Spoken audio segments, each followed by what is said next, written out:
Before we get going with today's show, the question of the day. What is your favorite snack? Spark up a conversation for me in the comments section.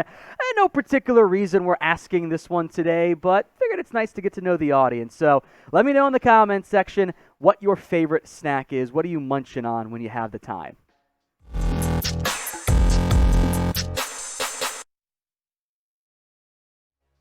You guys are watching Minnesota Vikings Now. I am Tom Downey. Today's show is all about Minnesota Vikings draft targets. The NFL draft is about a week away, and I've got a pretty long list of names the Vikings could take in round one beyond just the very popular one that I love a lot in Derek Stingley.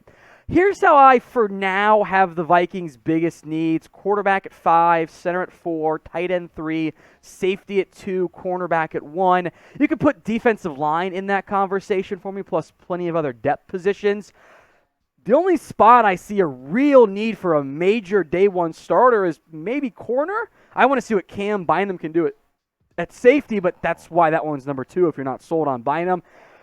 Tight end 2 or Irv Smith Insurance. Center, I'm not sold on Garrett Bradbury, who I liked a lot coming out, unfortunately. And I don't know. We'll see how long Kirk Cousins is around as the QB beyond just this upcoming year.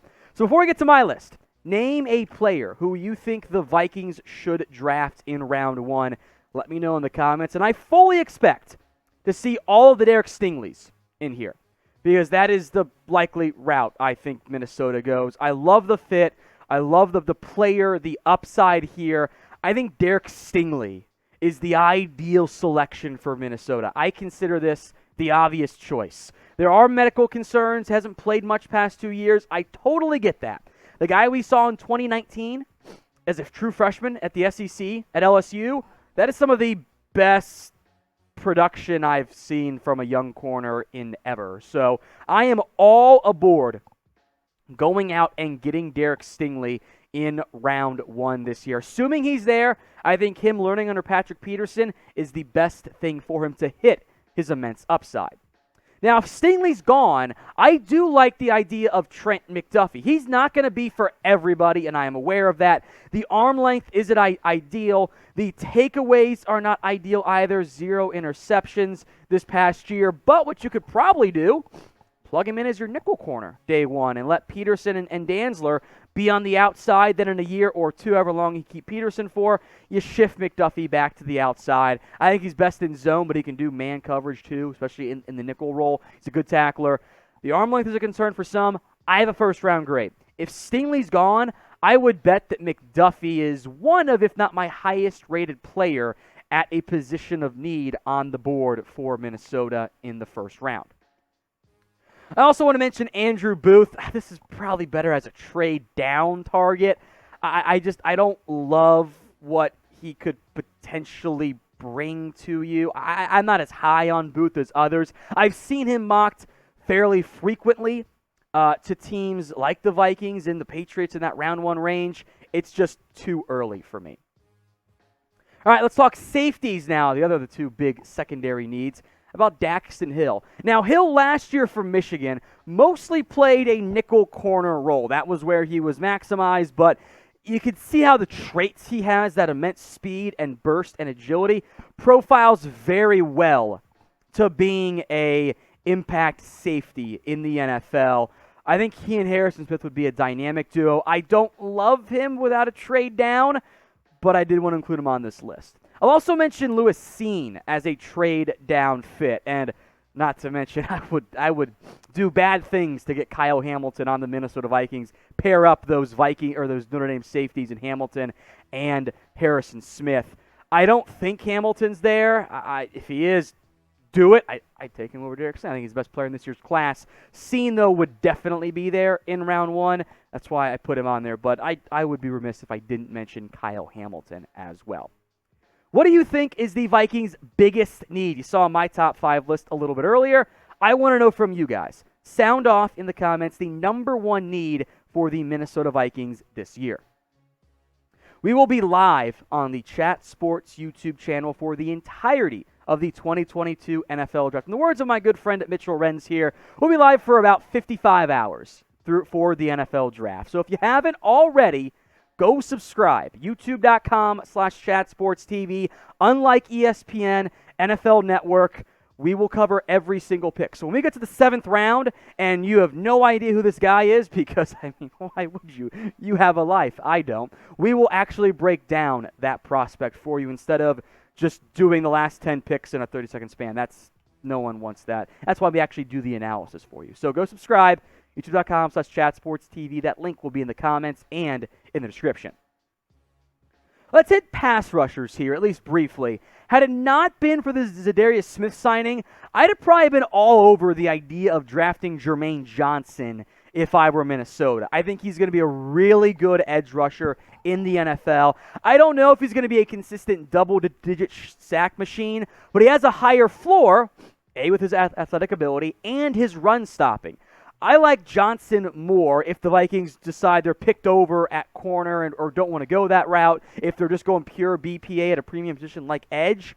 I like Johnson over George Karlaftis, who I think could play in a 3-4, what I expect the Vikings scheme to be. I am not as high on Karlaftis. And the reason why we didn't lead off with these names, or even a guy like a Trayvon Walker who's probably not going to be there, is pass rusher is simply not the biggest need right now. There are bodies at depth, and you've got 2 really good starters right now.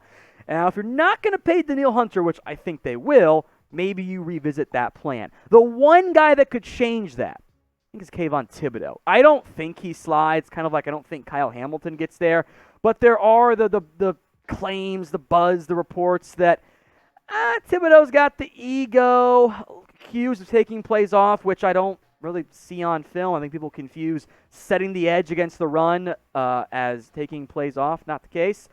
He's not the highest bendy guy. He's not Myles Garrett. He's not TJ Watt, whatever, but I think he's a damn good football player. If he is there in round 1, I would jump all over that pick and then figure out my edge rotation later. The value, hypothetically, of Kayvon Thibodeaux in round 1 is too good to pass up, just like it is for Kyle Hamilton. The value is worth it, even if it's not necessarily the biggest position of need. I want to mention Devin Lloyd, because I've seen some other mock draft out there have the Vikings going linebacker in round 1. I don't buy it. I like Devin Lloyd. He's a good football player, don't get me wrong. He's got a first-round grade from me.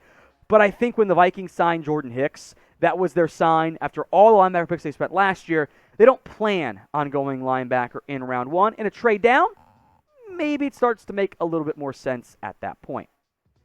We want to get to 4,000 subscribers here on Minnesota Vikings now. We are less than 500 away. I think it's a pretty good trade-off. You subscribe, I get to feed my family, and then you get free Vikings videos. So what are you waiting for? Subscribe right now.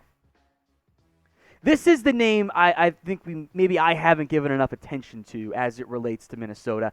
That is Jordan Davis, one of the best athletes regardless of position in this year's class. And they've signed some big guys to hold up on the interior. And I don't know how GM Kwesi Adofo-Mensah will value a guy that was a part-time player at Georgia, but he's the best run stopper in this year's class. And as the freak athlete we all saw at the Combine, there is that pass rush upside.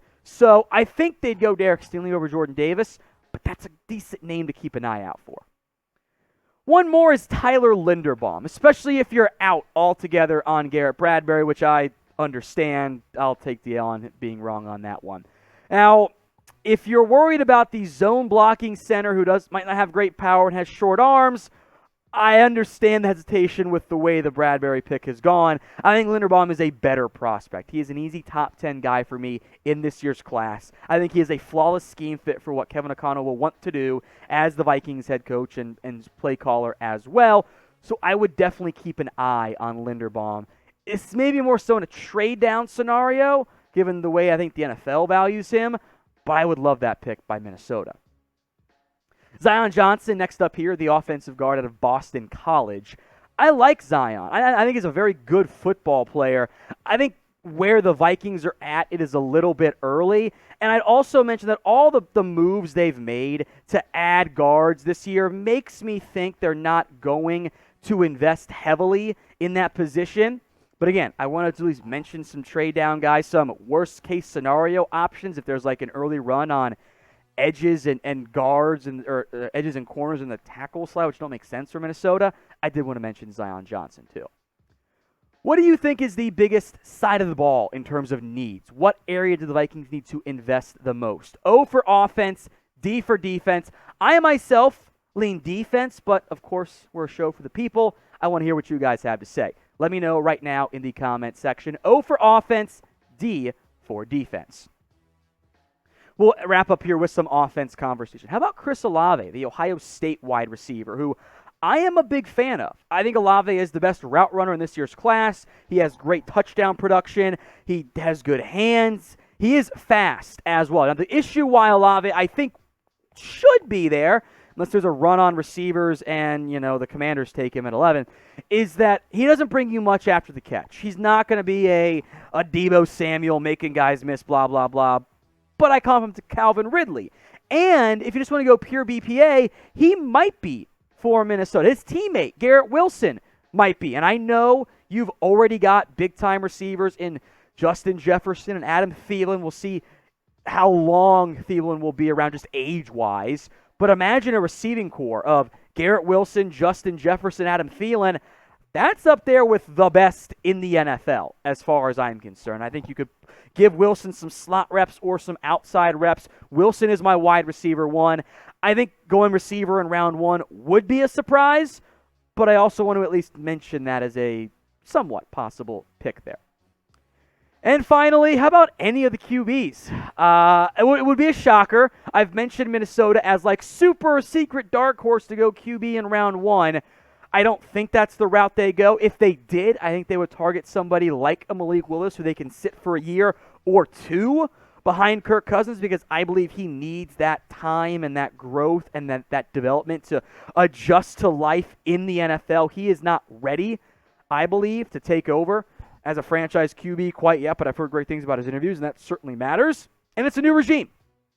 They extended Cousins short term. They've sung his praises, but their actions could change if they, take a QB early. So that's my round one draft targets for the Minnesota Vikings. One last request before you guys go. If you love the Vikings, type me in the comments section.